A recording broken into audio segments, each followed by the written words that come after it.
बहुओं को बुलाया।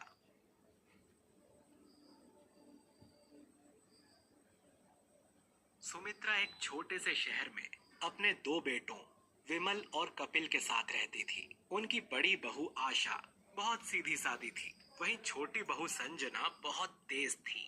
एक दिन सुमित्रा ने अपनी दोनों बहुओं को बुलाया। तुम दोनों बिल्कुल पूजा पाठ नहीं करती हो, कल से मेरे साथ पूजा पाठ किया करो। माँ जी, मुझे तो घर के काम से फुर्सत ही नहीं मिलती। माँ जी, पूजा करने से क्या होगा? भगवान तो सब कुछ आपको देते हैं, हमें इस घर में मिलता ही क्या है? आपके दोनों बेटे सारे पैसे आपको लाकर देते हैं, हम दोनों तो नौकरानियों की तरह काम करती रहती हैं। चुप रह, जितनी छोटी है उतना ही ज्यादा बोलती है। तुझे इस घर में किसी चीज की कमी है क्या?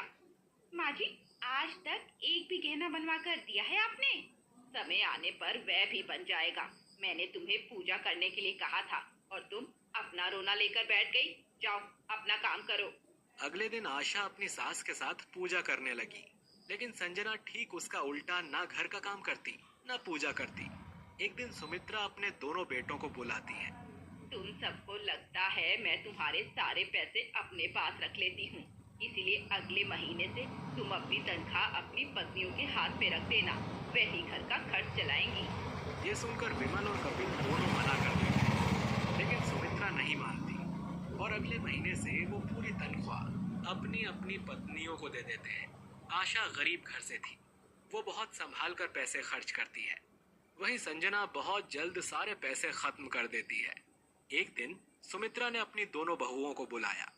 तुम दोनों जानती हो, पिछले कई वर्षों से हमारे गुरुजी हर साल हमारे घर आते हैं और 2 दिन रुकते हैं। वे कल आ रहे हैं, उनके आदर सत्कार में कोई कमी नहीं होनी चाहिए।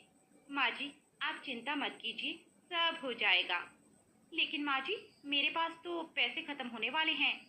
इतनी जल्दी पैसे कैसे खत्म हो गए?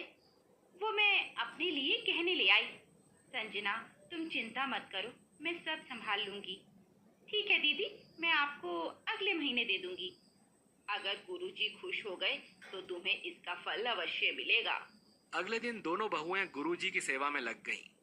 2 दिन बाद जब गुरुजी जाने लगे तो उन्होंने दोनों बहुओं को आशीर्वाद दिया।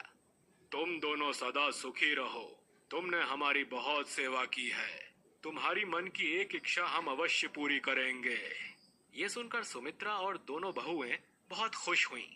तभी गुरुजी ने अपने झोले से 2 तुलसी के पौधे निकालकर दोनों बहुओं को दे दिए। इसकी मन से पूजा करना, जितनी तुलसी मैया की सेवा करोगी उतनी ही तुम्हें सुख की प्राप्ति